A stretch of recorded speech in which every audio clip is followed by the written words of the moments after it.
அருகே உள்ள கலச்சிரேந்தல் கிராமத்தைச் சேர்ந்த பெண் ரேவதி நர்சிங் முடித்துவிட்டு மதுரையில் உள்ள ஒரு பெரிய தனியார் மருத்துவமனையில் வேலை பார்த்து வருகிறார். வெளிநாடு சென்று கை நிறைய சம்பாதித்து தன்னுடைய குடும்பத்தை காப்பாற்ற வேண்டும் என்பது அவருடைய மிகப்பெரிய கனவு. இதற்காக விசா எடுக்கும் முயற்சி இறங்குகிறார். அப்போது சைமன் என்ற விசா ஏஜென்ட் அறிமுகமாகிறான். ரேவதியின் அப்பாவித்தனத்தையும் அவருடைய தேவையையும் பயன்படுத்திக் கொண்ட சைமன் ரேவதியை காதலிப்பதாக நம்ப வைக்கிறான். ரேவதியும் சைமனை முழுமையாக நம்பி விசா வேலைகளுக்காக சைமனுடன் சில நாட்கள் அவனுடைய நண்பர்கள் தங்கியிருக்கும் இடத்துக்கு செல்கிறாள். அங்கு வைத்து சைமனின் நண்பர்களால் ரேவதி பாலியல் வன்கொடுமைக்கு ஆளாக்கப்படுகிறாள். இதை சைமன் தடுத்து நிறுத்தி விடுவான் என்று ரேவதி நிறுத்திக் கொண்டிருக்கும் போது உண்மையிலேயே சைமன் தான் பணத்திற்காக தன்னுடைய நண்பர்களுக்கு காட்டிக் கொடுத்ததும் தெரிய வருகிறது. இந்த அதிர்ச்சியிலிருந்து வீழ்வதற்குள் பழியை ரேவதி மீதே போட்டு ரேவதியை சிறைக்கு அனுப்பவும் அவர்கள் சதி செய்கிறார்கள். ரேவதி சிறையில் இருக்கும்போதுதான் தான் எந்த அளவுக்கு ஏமாற்றப்பட்டோம் என்பது புரிய வருகிறது. தன்னுடைய அப்பாவித்தனத்தை எண்ணிக்கொண்டே கூனி கூறி போய் சில நாட்களை கட்டிக் கொண்டே வருகிறார். ரேவதியின் மென்மையான குணமும் மெல்ல மெல்ல மாறுகிறது. மதுரையின் வீரமும் ஆவேசமும் அவளுக்குள் பிறக்கிறது. ரேவதி சிறையிலிருந்து வெளியில் வந்ததும் தன்னிடம் தவறு செய்தவர்களை சட்டப்படி அணுகாமல் அவர்கள் செய்த பாவத்திற்கு அவர்களே வாழ்நாள் முழுவதும் வரும்படி ஒரு தண்டனையை கொடுக்க திட்டமிடுகிறாள். சைமனையும் அவரது நண்பனையும் ஒவ்வொருவராக தேடி பிடித்து அவர்கள் செய்த அதே தந்திரங்களை பயன்படுத்தி அவர்களை தன் வலையில் இட வைக்கிறாள். முதலில் தனக்கு துரோகம் செய்த சைமனை தண்டிக்க நினைக்கிறாள். சைமன் செய்த அதே துரோகத்தையே அவளுக்கு சாதகமாக மாற்றுகிறாள். தன்னை சிதைத்த சைமனை தேடி சென்று மீண்டும் அவன் வலையில் விழுவது போல் நடித்து சைமனின் நம்பிக்கையை பெறுகிறாள். ஒரு கட்டத்தில் சைமனுக்கு மயக்க மருந்து கொடுத்து தப்பிக்கவே முடியாதபடி கட்டி போடுகிறாள். சைமன் கண் விழித்து பார்க்கும்போது அவன் முன்னால் அறுவை சிகிச்சைக்கு தேவையான கத்திகளோடும் ஊசிகளோடும் மீனாட்சி நிற்கிறாள். இங்கு சைமனின் கண்களுக்கு ரேவதி மீனாட்சி தாயை போலவே தெரிகிறாள். ஒரு பெண்ணை வெறும் உடல் இச்சைக்காகவும் போக பொருளாகவும் பார்த்த அந்த மிருகத்திற்கு அதே உடலை வைத்தே பாடம் புகட்ட துணிகிறார் ரேவதி. இந்த உறுப்பை கொண்டு சைமன் அந்த பெண்ணின் அதாவது ரேவதியின் கௌரவத்தை சிதைத்தானோ அதே உறுப்பை தனது மருத்துவ அறிவை கொண்டு ரத்தம் அதிகமாக வெளியேறி அவன் செத்து விடாதபடிக்கு மிகவும் லாபகமாக அறுவை சிகிச்சை செய்து அகற்றி விடுகிறாள். சைமனை கொல்வது ரேவதியின் நோக்கமல்ல. சைமன் சாகக்கூடாது, ஆனால் உயிரோடு இருக்கும் ஒவ்வொரு நொடியும் ஒரு ஆணாக தான் எதை இழந்தோம் என்று நினைத்து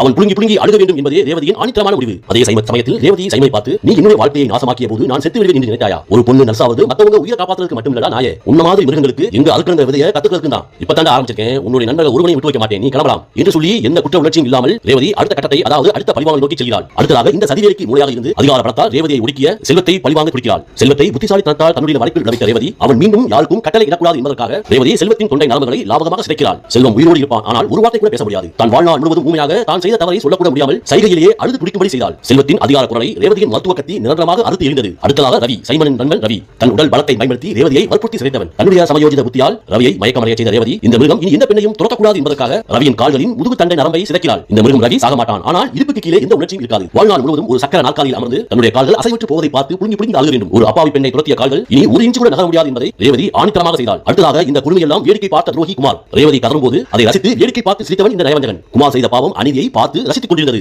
ஆனால் அவருடைய கண் நரம்புகளை மெல்லிய ஊசியால் சிதைத்தாள் ரேவதி. குமாரின் உலகம் முழுவதும் இருட்டானது. ஒரு அப்பாவி பெண் சிதைக்கப்படுவதை வேடிக்கை பார்த்த உன்னுடைய கண்களுக்கு இனி எந்த உலகத்திலேயும் எந்த வெளிச்சமும் தேவையில்லை என்று கூறி குமாரை நிரந்தர பார்வையற்றவனாக மாற்றினாள் ரேவதி. குமார் கண்ணை திறக்கும் போதெல்லாம் அவன் செய்த பாவம் அவளுக்கு நினைவுக்கு வரும்படியே செய்தாள் ரேவதி. பெண்களின் மானத்தை தொட்டால் உயிரை எடுக்காமலேயே நரகத்தை காட்டுவோம் என்று ஆவேசமாக பேசிவிட்டு அமைதியாக தன்னுடைய நர்ஸ் உடையை சரி செய்து கொண்டு நரசிங்கத்தில் உள்ள நரசிம்மர் கோவிலின் கோபுரங்களை பார்த்து கைகூப்பி வணங்கிவிட்டு எந்தவித குற்ற உணர்ச்சியும் இல்லாமல் அந்த இடத்தை விட்டு வெளியேறுகிறாள். இது பழிவாங்கல் அல்ல, அந்த துரோகிகளுக்கு வழங்கப்பட்ட அப்பட்டமான நீதி என்று மனதிற்குள் நினைத்துக் கொண்டே தன்னை அமைதியாக்கிக் கொண்டு உயிரை காக்கும் செவிலியர் பணிக்கு வழக்கம் போல செல்ல ஆரம்பிக்கிறாள் ரேவதி. இது கேரளாவில் இருந்த ஒரு செவிலிய பெண்ணின் உண்மை கதை. நன்றி, வணக்கம்.